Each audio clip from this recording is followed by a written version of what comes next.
Tonight I want to talk about lineage as a living element in our lives, really a dynamic force that we have the opportunity to be deeply intimate with. I want to focus mostly on our Zen lineage, but I really want to expand our understanding of the idea of this beyond the Zen lineage. Because in addition to that Zen lineage, we all, or we each, have others, don't we? We have our families, and services like Ancestry are helping people find their ancestors and their personal family lineage.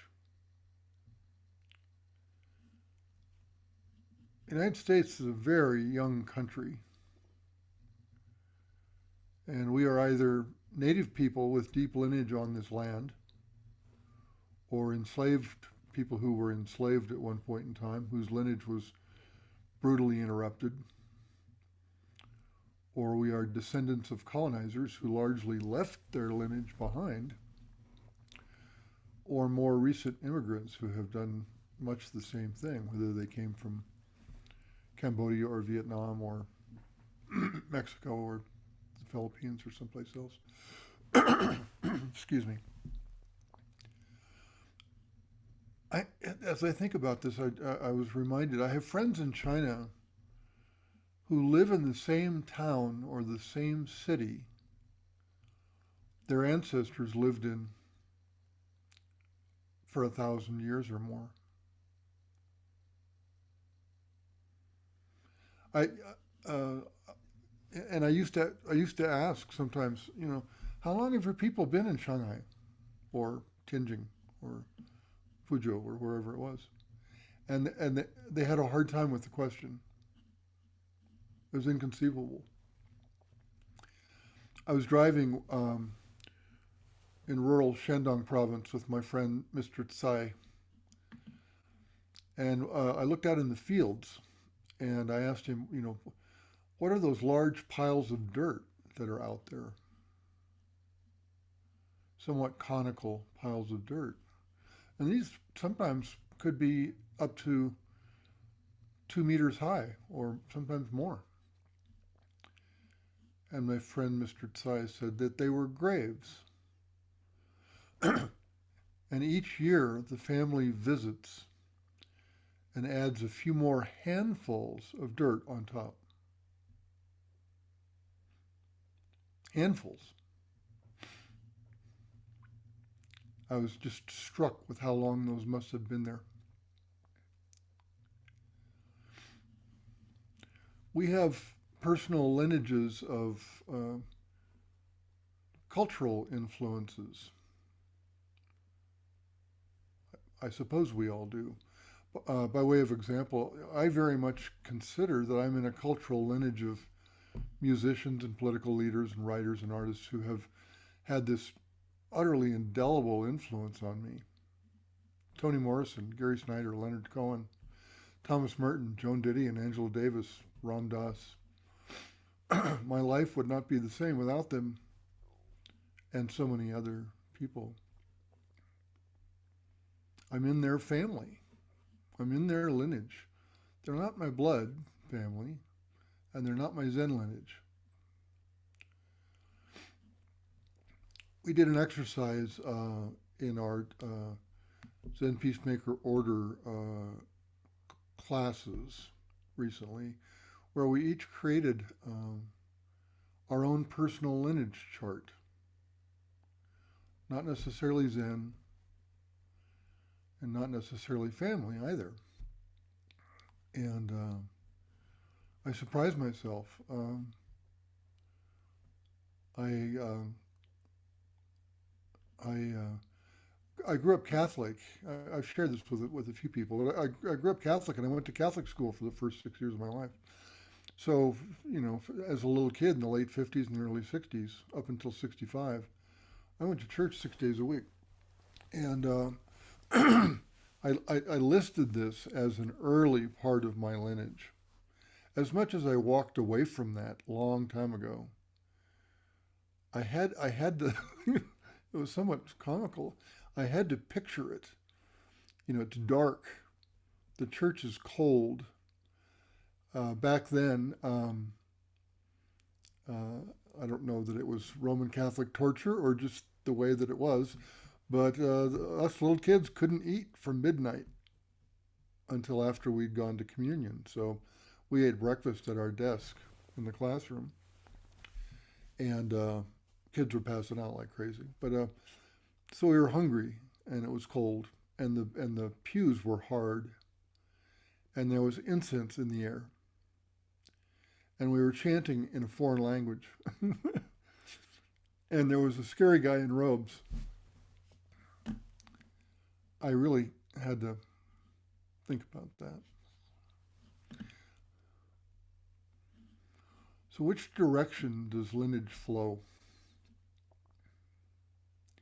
We tend to assume it's from the past to the present and then ultimately into the future, perhaps, right?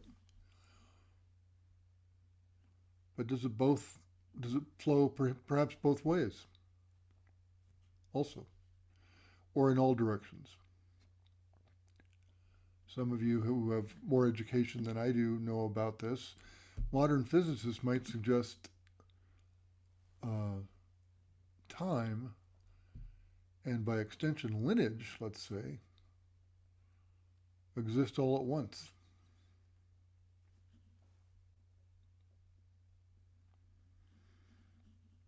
In council practice, we sit in a circle around what we call the children's fire. Some of you have, maybe many of you have done council and you know about this. And we ask participants in council to imagine that behind them are their parents. We're all sitting around the fire facing one another, or around the Zoom candle. Behind them are their parents, and then behind their parents are grandparents, and so on, back and back and back and back. Behind us, over our shoulders. Each generation multiplies. 4 grandparents come from 8 great-grandparents, multiplying exponentially backwards. I hear this expressed different ways, and it really doesn't matter so much for the example, but a generation sometimes is assumed to be 18 years. I've seen it 20 to 30 years, but it's about that. If we go back just 10 generations, there are over 1,000 people standing behind me whose lives and the choices they made led to my birth.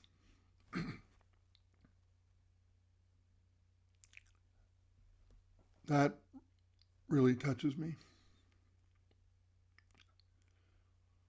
It's like in the movie Butch Cassidy. Who are those guys? Who are those guys? But then we face forward into the children's fire, into the future. And we see our kids, we see their kids, and our great-grandchildren, and the exponential multiplication continues. Or not. Sometimes not. But here we are, right this very moment, exactly in this particular place. And when I think about that, I almost picture all those people as 2 funnels of humanity zooming right through me. Me, the Venturi point of my life. It just feels rare and exquisitely precious. So as I sit here in the middle of this, what's my responsibility to this living lineage? I am it right now. They are it too. always with me. The ones that came before and the ones that will come after. What opportunities do I have? Do I feel that it's alive?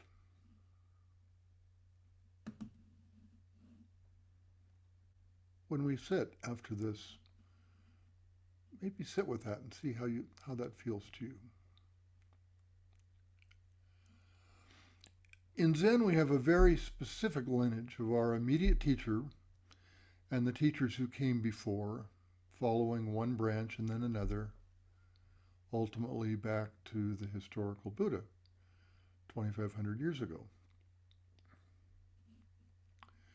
Follow the branches back far enough and all of the various current modern Zen lines begin to converge eventually.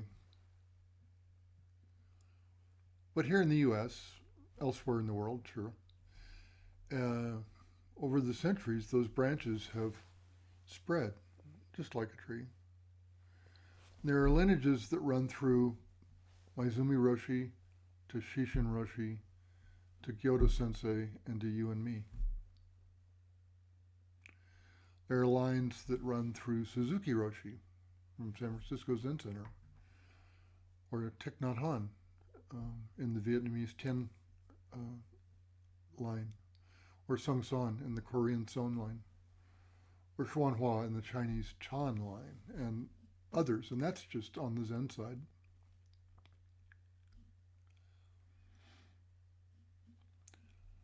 You may have heard this term, Sanbo Kyodan, Japanese term, is a modern Japanese Zen lineage, which has had really a much larger impact here in the West than it did in Japan.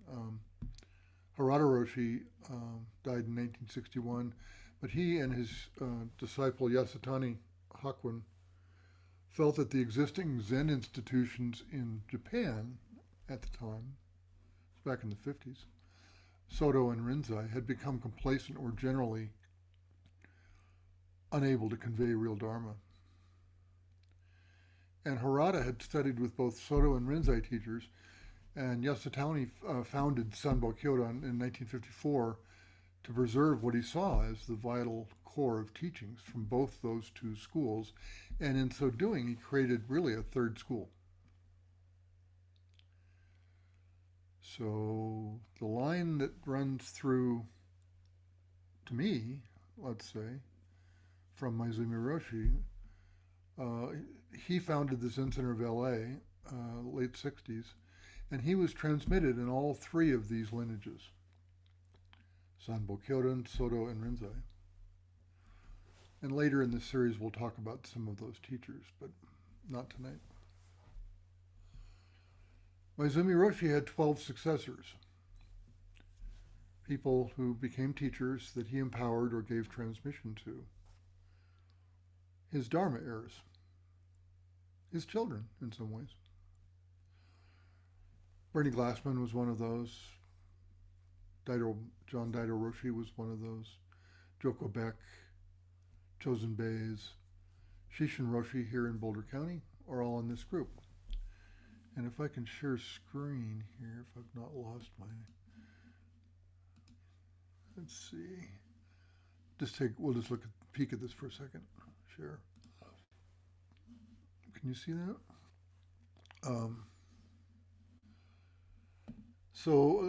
Those are the 12 successors of Maizumi Roshi, and then his three teachers before him, one of whom was his dad. What's extraordinary about this is this is an old chart. From this now, in the organization we call the White Plum Sangha, there are over 100 teachers. Let's see, I'll stop my share. Yeah, there we go.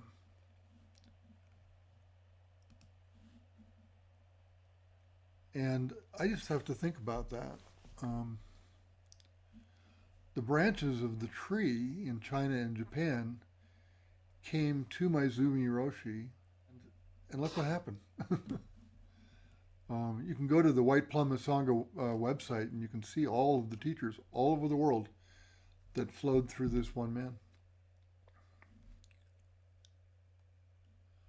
The lineage. When we take the precepts, Buddhist precepts in the Jukai ceremony, as many of you here have done, we join the lineage of our teachers and their teachers. We sew our raksu, or this thing, and make what is called a kechimyaku, or a lineage chart. And sort of the official name for the lineage chart is the bloodline of the Buddhas and ancestors' transmission of the great Bodhisattva Shila. And if I can do this properly, some of you may not have seen one of these, so I'll show you what this looks like. Share screen. I hope you can see that. I have two of these because I did this. Let's see, move this forward. Get this out of the way. In 1978 and then again in 2006. So this is a picture of mine, and we, when we're preparing for the ceremony, we handwrite all these names on here. And then our own name is the last one in the bloodline. And you can see from the document, the bloodline goes back to the historical Buddha. It's a circle.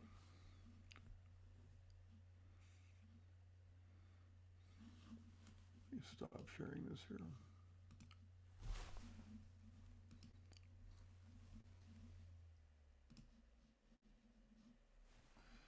Hang on, bear with me just a second. Okay.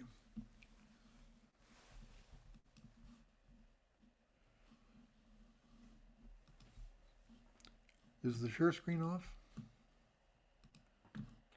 Yeah, it's off. We didn't see that actually. It didn't seem to come through. Oh, it didn't. Ah. No. Well, since we're talking about it, let me just try one more time. And you know, a number of you have these as well, but lineage, you know, and the notion of it's not accidental. This is called a bloodline, and I've always been just really impressed and puzzled by that it goes back after me. Anyway. On the bottom of the document, it says, on the 18th day of the 9th month of the first year of the Pouching era of the Sung dynasty, or 1225, the late abbot of the Tiantong instructed me, Ehe Dogen Osho, this is Dogen Zenji, saying, the Buddha Sila are the single most important matter of our school.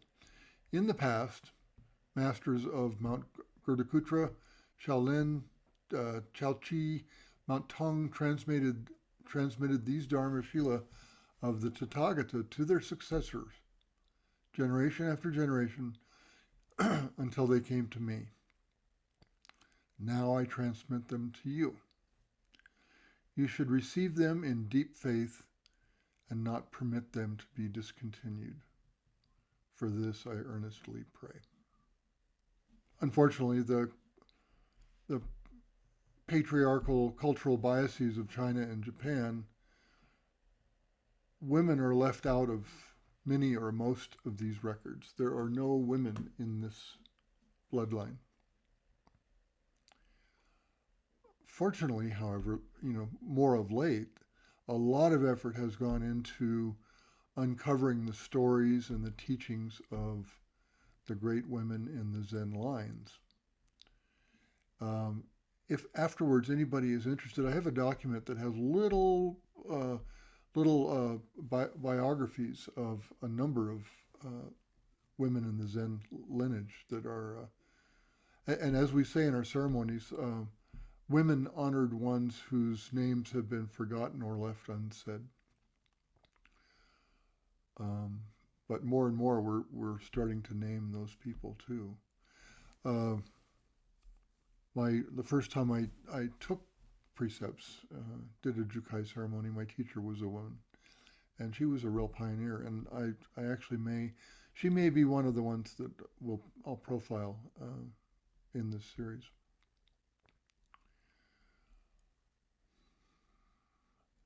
One of the hallmarks, as it relates to this, one of the hallmarks of Zen in the West, particularly in the United States, is the end of this bias, or at least the improvement or the diminishment of this bias, and the participation in teaching of so many women. And it's wonderful, and there's more work to do, but it's moving in the right direction.